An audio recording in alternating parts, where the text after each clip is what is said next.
Everyone, today we will see the lecture 12 phenols. Lecture 12 phenols. Phenols are the class of organic compounds, the hydroxy group or groups, group or groups attached to an aromatic rings. जे काय hydroxy group किंवा groups एक किंवा दोन किंवा तीन एक किंवा अनेक ग्रुप जर अरोमॅटिक रिंगला हायड्रॉक्सी ग्रुप अटॅच असतील तर आपण त्याला काय म्हणतो फिनॉल असं म्हणतो. तर त्याच्यामध्ये आपण एक्झाम्पल बघूया. Example number 1 phenol that is a aromatic ring attached to hydroxy group is known as a phenol. त्याला काय म्हणतो आपण फिनॉल. सेकंड एक्झाम्पल बघूया. त्याच्यामध्ये second example phenol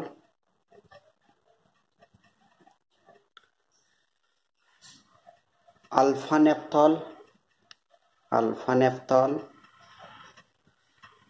third example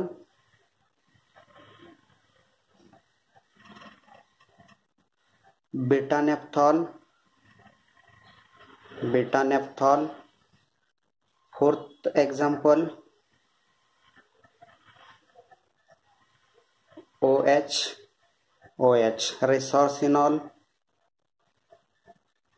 रेसोर्सिनॉल.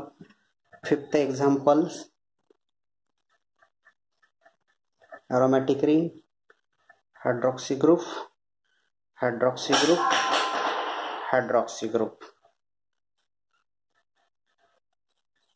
Chloroglucinol. all these examples are phenols. हे सगळे example कशाचे आहेत? फिनॉलचे आहेत.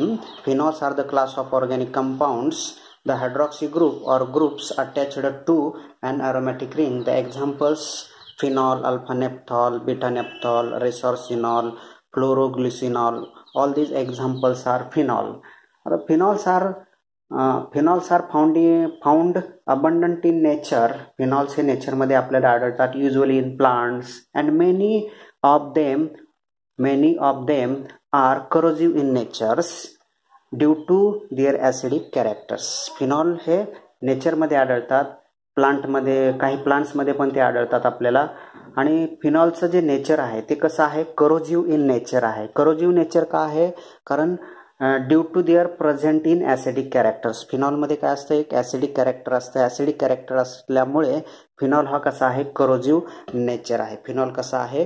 करोजिव्ह नेचर्स आहे. तर आपण त्याच्यामध्ये बघूया preparation methods of phenol. Methods of phenol. काय प्रिपरेशन मेथड्स आहेत? त्या प्रिपरेशन मेथड्स आपण या ठिकाणी बघूया. प्रिपरेशन ऑफ फिनॉल त्याच्यामध्ये नंबर 1 आहे. Number 1 preparation of phenol from diazonium salt.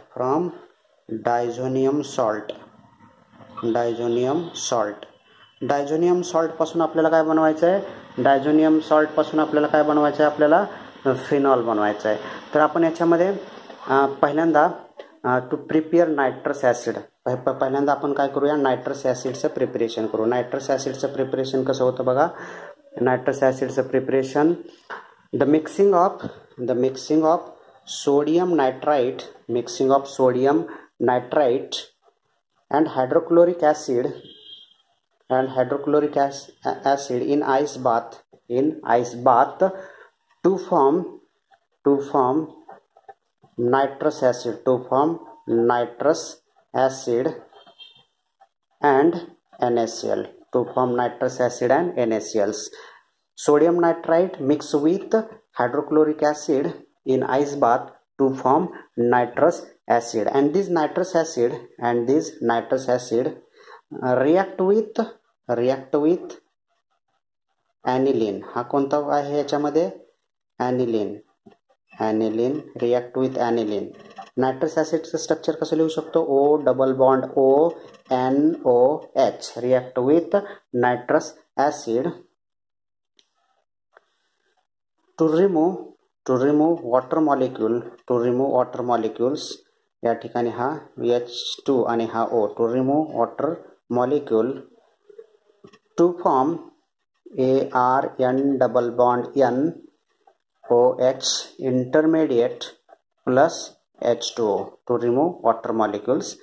These intermediate react with hydrochloric acid H plus Cl minus, again remove water, again remove dehydration. म्हणजेच काय होणार, हा H आणि इथला हा H म्हणजे remove water molecule to form ARN triple bond NCl minus. N triple bond Cl minus is known as aryl diazonium salt. Aryl diazonium salt. To form aryl diazonium salt, this reaction is called diazotization reaction. आणि ही जी reaction आहे त्याला काय म्हणतो आपण, डायझोटायझेशन reaction असं म्हणतो. ही जी reaction आहे त्या रिॲक्शनला काय म्हणतो आपण, डायझोटायझेशन रिॲक्शन असं म्हणतो. This reaction is known as diazotization reaction. This aryl diazonium salt ARN triple bond NCl minus aryl diazonium salt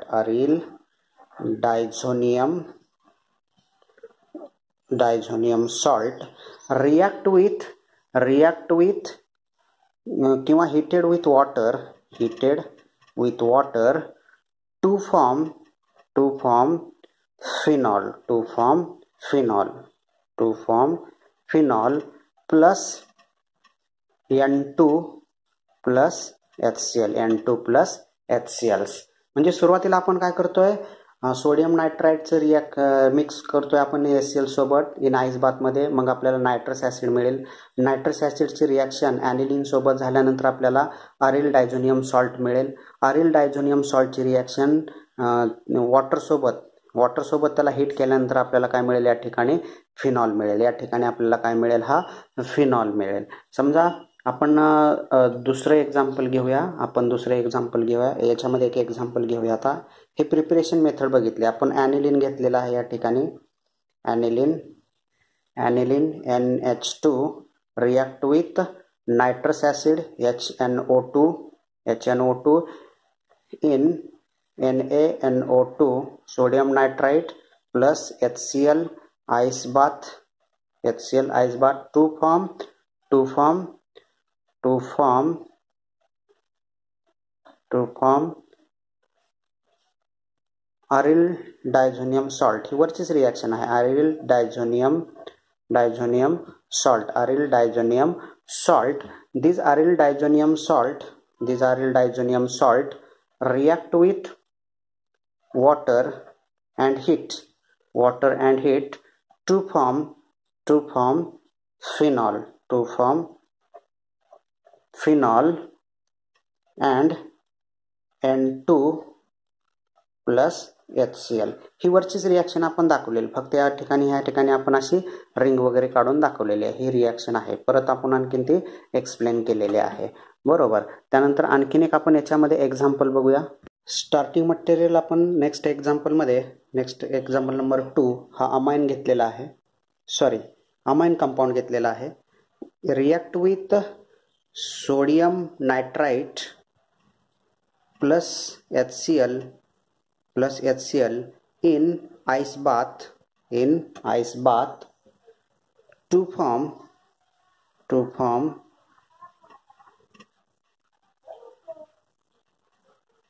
aryl diazonium salt. This aryl diazonium salt heated with water to form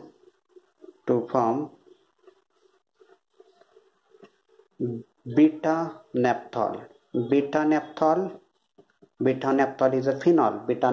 To form beta naphthol plus nitrogen plus hydrochloric acid. तर आपण ही एक आणखीन preparation of phenol म्हणजे preparation of beta naphthol is a phenol ही एक method दुसरं example बघितलेलं आहे. त्यानंतर सेकंड प्रिपरेशन मेथड आहे. त्याच्यामध्ये preparation of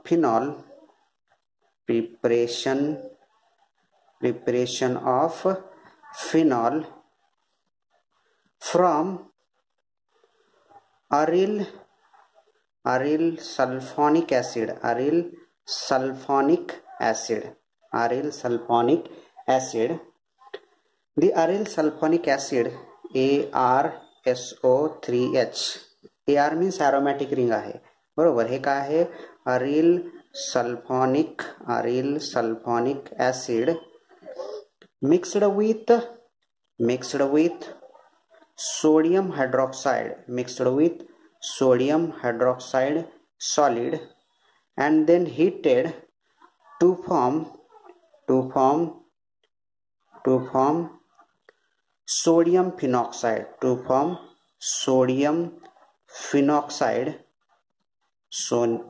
phenoxide, and sodium sulfate and water molecule, sodium sulfate and water molecule. This sodium phenoxide, ARONA, sodium phenoxide mixed with hydrochloric acid to form, या ठिकाणी हा H, या ठिकाणी AROH आणि NaCl, म्हणजेच काय होईल to form AROH means phenol, AR means aromatic ring means benzene to form phenol and NaCl. म्हणजे थोडक्यात काय aryl sulfonium salt mixed with NaOH and then heated to form sodium phenoxide, and this sodium phenoxide mixed with the hydrochloric acid to form phenol and NaCl, तर आपण याच्यामध्ये काय examples बघूया, आपण example number one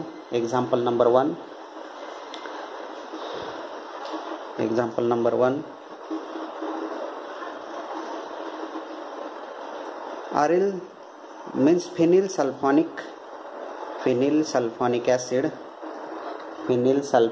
acid react with sodium hydroxide to remove sodium sulfite and water molecule to form sodium phenoxide. हीच reaction आहे, फक्त आपण ॲरोमॅटिक मध्ये दाखवतोय. हे सॉलिड मध्ये असतं. रिॲक्ट विथ किंवा mixed with HCl to remove NaCl to form phenol. Second example आपण याच्यामध्ये बघूया. सेकंड एक्झाम्पल याच्यामध्ये बघूया.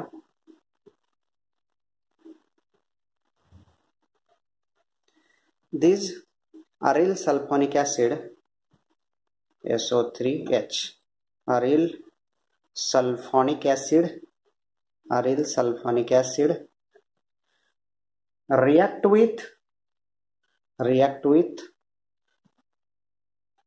sodium hydroxide, mix with sodium hydroxide to form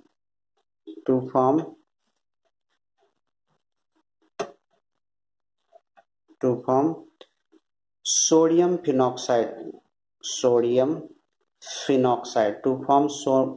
phenoxide, plus sodium sulfide and water molecule. Then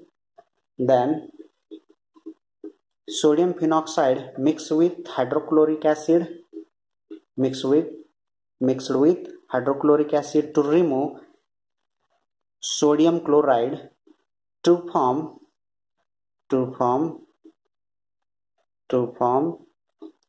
alpha naphthol.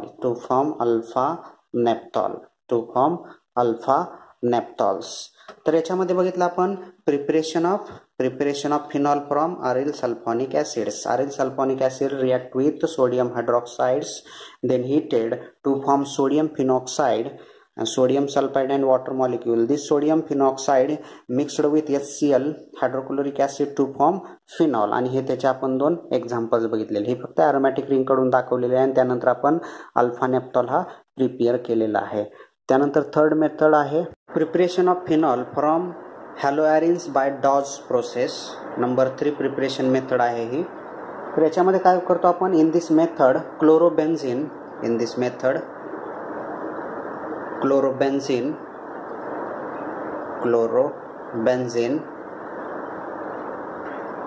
and 40%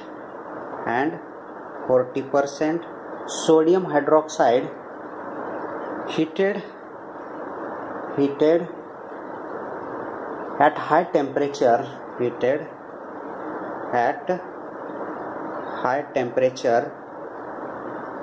and high pressure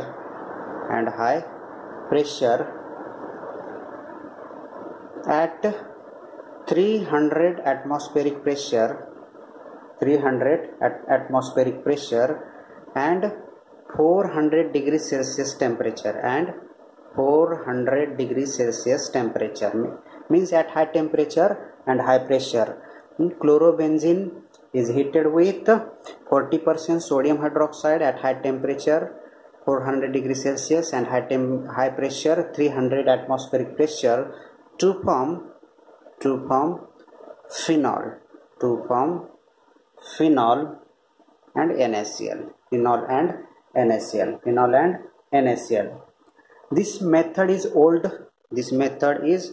he method कशी आहे? जुनी आहे. and outdated he method कशी आहे? ओल्ड आणि outdated method आहे. It is used to be an industrial method.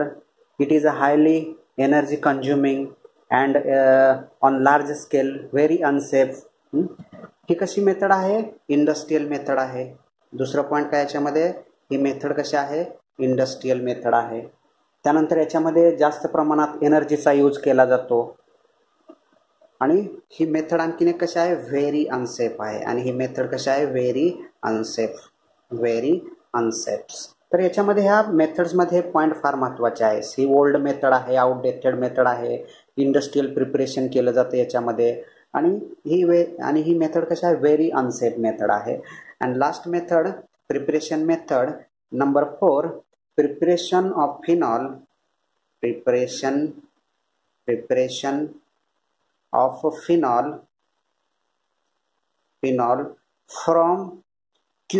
from cumin.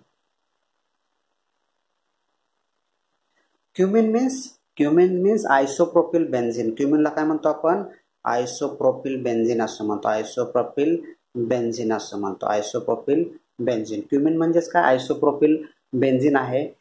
It is a prepared from benzene by Friedel Crafts reaction. ही reaction कसली आहे? Friedel Crafts reaction. This reaction is a Friedel Craft reaction. Benzene is readily available as it is an important surplus chemical from the oil industry. This make the method expensive. This method is expensive and so good option of industrial preparation and good option for industrial preparation.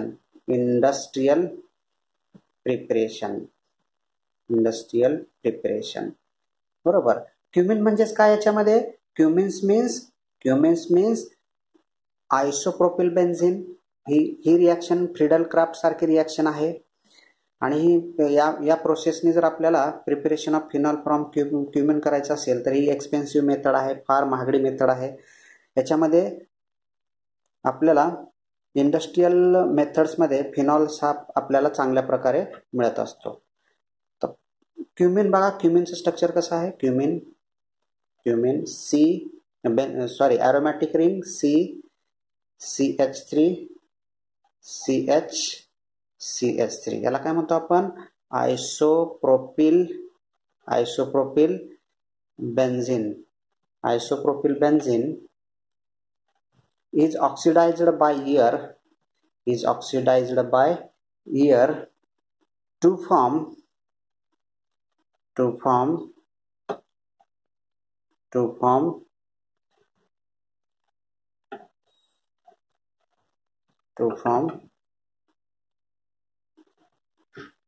cumin hydroperoxide.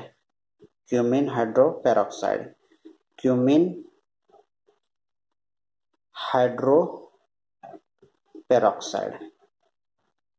तर याच्यामध्ये काय तयार होईल, cumin hydro peroxide तयार होईल, cumin hydro peroxide. आता हे cumin hydro पेरॉक्साइडचं structure आपण अशा पद्धतीने लिहू शकतो. क्युमिन हायड्रो पेरॉक्साइडचं स्ट्रक्चर या ठिकाणी अशा पद्धतीने लिहू शकतो, CH3. फक्त रिंग आपण बॉन्ड दाखवले त्याच्यामध्ये, CH3OOH, क्युमिन हायड्रॉक्सी पेरॉक्साइड. तर याच्यामध्ये काय होतं बघा, इथला बॉन्ड काय होईल, या ठिकाणचा बॉन्ड, या ठिकाणचा जो बॉन्ड आहे हा बॉन्ड काय होईल, या ठिकाणचा बॉन्ड ब्रेक होईल आणि हा जो हायड्रॉक्सी ग्रुप आहे, हायड्रॉक्सी ग्रुप काय होईल, या ठिकाणी जाऊन अटॅच होईल आणि या ठिकाणी हा डबल बॉन्ड फॉर्मेशन म्हणजे कीटोन तयार होईल आणि हा बॉन्ड ब्रेक होईल. म्हणजे स्ट्रक्चर काय, या ठिकाणी फिनॉल तयार होईल, फिनॉल, या ठिकाणी हे फिनॉल तयार होईल. आणि दुसरं काय, या ठिकाणी प्लस ॲसिटोन तयार होईल, CH3 डबल बॉन्ड O. या ठिकाणी दुसरं काय तयार होईल, ॲसिटोन तयार होईल. या ठिकाणी दुसरं काय तयार होईल, ॲसिटोन्स. म्हणजे cumin is oxidized by air to form cumin hydroperoxide. This hydroperoxide takes place Friedel-Crafts reaction. यालाच काय म्हणतो आपण, Friedel-Crafts. या ठिकाणी होते Friedel-Crafts reaction to form phenol and acetone, to form phenol and acetone. This method is a good operation for industrial preparations. This methods good operation for industrial preparation. या ठिकाणी आपण पूर्ण प्रिपरेशन मेथड्स बघितलेले आहेत. Preparation मेथड्समध्ये preparation of phenol, preparation number 1 बघितली होती, preparation of phenol by aryl diazonium salt. Second बघितलं आपण preparation of phenol from aryl sulphonic acid. Third method बघितली होती डाउज प्रोसेस. आणि फोर्थ मेथड आहे preparation of phenol from cumenes. Next बघूया आपण acidic characters of phenols. Acidic character of phenol. Phenol have significant acidic character. Phenol have significant acidic character. Phenol हे acidic character दाखवत असतं, ते आपण बघूया. This is due to negative inductive effect, means -I effect of the aromatic nucleus to which hydroxy group is attached. समजा आपण जर phenol दाखवला, फिनॉलचं स्ट्रक्चर कसं आहे, फिनेल रिंग, त्यानंतर O आणि त्यानंतर H. याच्यामध्ये जर हे फिनॉलचं स्ट्रक्चर आहे, फिनॉल्समध्ये जर आपण बघितलं तर oxygen is more electronegative than hydrogen. Then the oxygen acquire delta negative charge and hydrogen acquire delta positive charge in aqueous solution.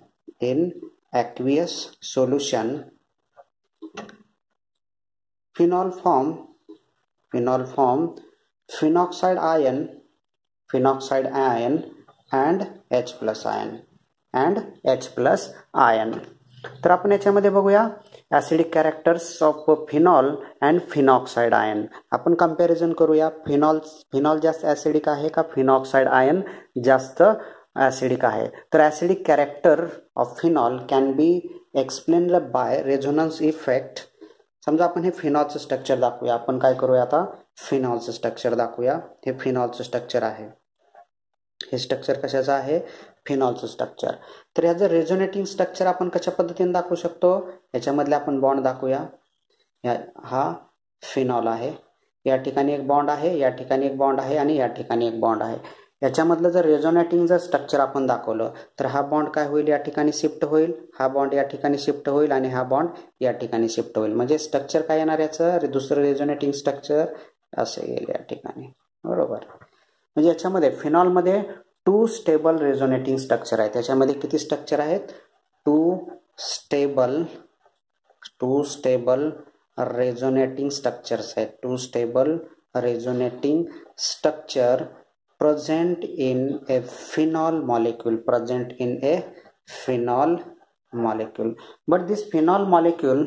this phenol molecule हा जो फिनॉल मॉलिक्यूल आहे, हा फिनॉल मॉलिक्यूल जर आपण याच्यामध्ये ॲक्वियस सोल्युशन मध्ये जर आपण फिनॉल मॉलिक्यूल बघितलं तर याच्यापासून आपल्याला काय मिळतो, फिनॉक्साइड आयन मिळतो प्लस H+ आयन. त्यानंतर आपण बघूया acidic characters of phenoxide ion. आता फिनॉक्साइड जो आयन आहे, फिनॉक्साइड आपण अशा पद्धतीने दाखवू शकतो. हा जो फिनॉक्साइड आयन आहे, या ठिकाणी काय आहेत, lone pair of negatively charged oxygen आहे आणि ही फिनाइल रिंग आहे. तर याच्यामध्ये बघूया आपण ऑक्सिजन O-. तर याच्यामध्ये आपण बॉन्डिंग स्ट्रक्चर दाखवूया. बॉन्ड कसे असतात याच्यामध्ये बघूया आपण. या ठिकाणी डबल बॉन्ड, या ठिकाणी डबल बॉन्ड, या ठिकाणी ऑक्सिजन, लोन पेअर आणि या ठिकाणी निगेटिव्ह चार्ज. तर या ठिकाणी हा बॉन्ड शिफ्ट होण्यास डबल बॉन्ड तयार होईल. डबल बॉन्ड तयार झाल्यानंतर या ठिकाणी हा इथं शिफ्ट झाल्यानंतर काय होणार, या ठिकाणी काय होईल, निगेटिव्ह चार्ज येईल. निगेटिव्ह चार्ज आल्यानंतर स्ट्रक्चर कसं होईल, या स्ट्रक्चर कसं होईल दाखवूया आपण. या ठिकाणी निगेटिव्ह चार्ज, या ठिकाणी डबल बॉन्ड, या ठिकाणी डबल बॉन्ड, या ठिकाणी डबल बॉन्ड O, या ठिकाणी डबल बॉन्ड O. त्यानंतर नेक्स्ट स्ट्रक्चर कसं येईल, याच्यामध्ये हा बॉन्ड या ठिकाणी शिफ्ट होईल आणि या ठिकाणी निगेटिव्ह चार्ज येईल. या ठिकाणी निगेटिव्ह चार्ज, या ठिकाणी डबल बॉन्ड, या ठिकाणी double bond O. Next structure कसं येईल, याच्यामध्ये हा बॉन्ड या ठिकाणी शिफ्ट होईल, या ठिकाणी निगेटिव्ह चार्ज येईल.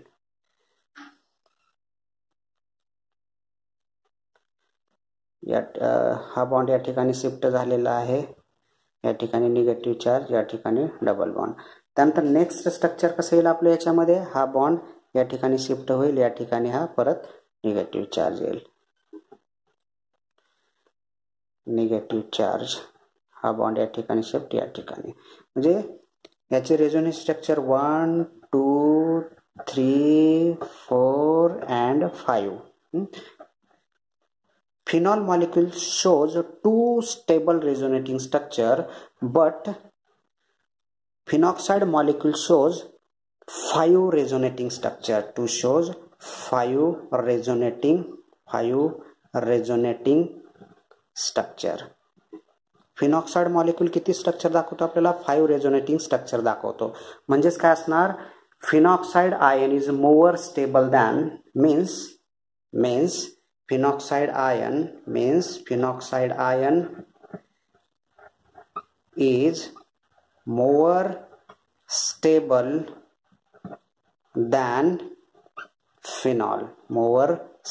than phenol. Hence the acidic character is present in phenol. Hence acidic character present in phenol. Phenol आणि फिनॉक्साइड आयन मध्ये आपल्याला रेझोनेटिंग स्ट्रक्चर मिळतात, म्हणून फिनॉल काय आहे, ऍसिडिक इन नेचर आहे. फिनॉल काय आहे, ऍसिडिक इन नेचर आहे. परंतु स्टेबिलिटीच्या बाबतीत बघितलं तर phenoxide ion is more stable than phenol. Phenoxide ion is more stable than phenol. तर आपण याच्यामध्ये जर आपण मायनस आय इफेक्ट दाखवला तर मायनस आय इफेक्ट मध्ये काय होतं, minus I effect increases acidic character in phenol. Phenol मध्ये मायनस आय इफेक्ट काय करत असतो, ऍसिडिक कॅरेक्टर इन्क्रीज करत असतो. Minus I effect means electron withdrawing group. जर आपण फिनॉल रिंगला कनेक्ट केले तर काय होणार, increase acidic character. Minus electron withdrawing आपण समजा आपण या ठिकाणी कन्सिडर करूया नायट्रो ग्रुप सायनाइड पण आहे, पण या ठिकाणी आपण नायट्रो ग्रुप कन्सिडर करूया. समजा हा फिनॉल आहे आणि या ठिकाणी आपण एक इलेक्ट्रॉन विथड्रॉइंग म्हणजेच मायनस आय ग्रुप लावला. NO2 हा मायनस आय ग्रुप आहे, हा इलेक्ट्रॉन विथड्रॉइंग ग्रुप आहे, म्हणून बाण आपण या ठिकाणी असं ॲरो आपण काय करतो, बाहेरच्या दिशेने दाखवतो. तर याची पीके व्हॅल्यू काय असणार, pK value is equal to 7.2. ही ऑर्थो नायट्रोफिनॉल आहे. हा जो आहे तो कोणता आहे, ऑर्थो सबस्टिट्यूटेड नायट्रोफिनॉल. आणि पॅरा सबस्टिट्यूटेड नायट्रोफिनॉल जर आपण दाखवला तर काय होणार, या ठिकाणी हा नायट्रो ग्रुप, हा या ठिकाणी आरो दाखवतो आपण, कारण इलेक्ट्रॉन हे नायट्रो ग्रुप काय करतोय, रिंगमधनं बाहेर खेचून घेत असतो, म्हणून हा बाण आपण काय करतो, बाहेरच्या दिशेने दाखवतो. नायट्रो याला काय म्हणतो आपण, पॅरा सबस्टिट्यूटेड नायट्रोफिनॉल. पॅरा सबस्टिट्यूटेड नायट्रोफिनॉल याची पीके व्हॅल्यू, याची जी पीके व्हॅल्यू आहे ही पण किती आहे, 7.2 आहे. त्यानंतर नेक्स्ट जो आहे meta substituted nitrophenol. Meta substituted nitrophenol pK value 8.4. म्हणजे ortho substituted nitrophenol and para substituted nitrophenol is more acidic than meta substituted nitrophenol. Meta substituted nitrophenol. जर आपण नाही, जो फिनॉल आहे, फिनॉल जो आहे याची पीके व्हॅल्यू किती असते, फिनॉलची 10 असते. फिनॉलची पीके व्हॅल्यू किती असते, 10. म्हणजे फिनॉलपेक्षा जर फिनॉलपेक्षा हे नायट्रो सबस्टिट्यूटेड फिनॉल जे आहेत ते कसे आहेत, मोर ॲसिडिक दॅन फिनॉल. म्हणजेच ऑर्डर काय येईल, ortho substituted and para substituted phenol is more acidic than Meta substituted phenol is more acidic than phenol. Increases minus I effect. जर आपण increases minus I effect increases the acidity of phenol. हा phenol आहे, या ठिकाणी आपण काय करूया, एक नायट्रो ग्रुप या ठिकाणी लावलेला आहे आणि या ठिकाणी एक नायट्रो ग्रुप लावलेला आहे. तर याची पीके व्हॅल्यू किती असेल, पीके व्हॅल्यू 4.1 आहे. याची पीके व्हॅल्यू किती आहे, 4.1. म्हणजे आणखीन याची काय झाली, आणखीन याची ॲसिडिटी काय झाली, इन्क्रीज होत गेली. त्यानंतर या ठिकाणी 3 आपण नायट्रो ग्रुप लावले, म्हणजे 3 मायनस आय इफेक्ट आहे, त्याच्यामध्ये मायनस आय ग्रुप 3 आहेत. त्यावेळेस याची पीके व्हॅल्यू काय होईल, pK value 0.38. Means 2,4,6 trinitrophenol is very high acidic in character. It show very high acidic character, 0.38. Means 2,4,6 trinitrophenol is more acidic than 2,4,2,4-dinitrophenol, then ortho nitrophenols. या ठिकाणी order दाखवू शकतो आपण, या ठिकाणी आपण ऑर्डर दाखवू शकतो. कशी दाखवू शकतो बघा order. 2,4,6 trinitrophenol is 4-dinitrophenol is than 2,4-dinitrophenol, then ortho-para-nitrophenol is more acidic than meta, and meta-nitrophenol is more acidic than phenol. तर या ठिकाणी आपण या असं दाखवलेलं आहे, या ठिकाणी दाखवलं आहे. 2,4,6 या ठिकाणी आहे, 2,4,6 ट्रायनायट्रोफिनॉल, या ठिकाणी 2,4 आहे, या ठिकाणी ऑर्थोनायट्रो, पॅरानायट्रो आणि फिनॉल. या पद्धतीने अशी याची ऑर्डर येईल. मायनस आय इफेक्ट जर आपण इन्क्रीज केला, इलेक्ट्रॉन ग्रुप आपण इन्क्रीज करत गेलो, तर त्याच्यामध्ये काय होणार आहे, ॲसिडिक कॅरेक्टर हे इन्क्रीज होत जाणार आहे. तर हे लेक्चर नंबर 12 आपण या ठिकाणी स्टॉप करत आहोत. थँक्यू.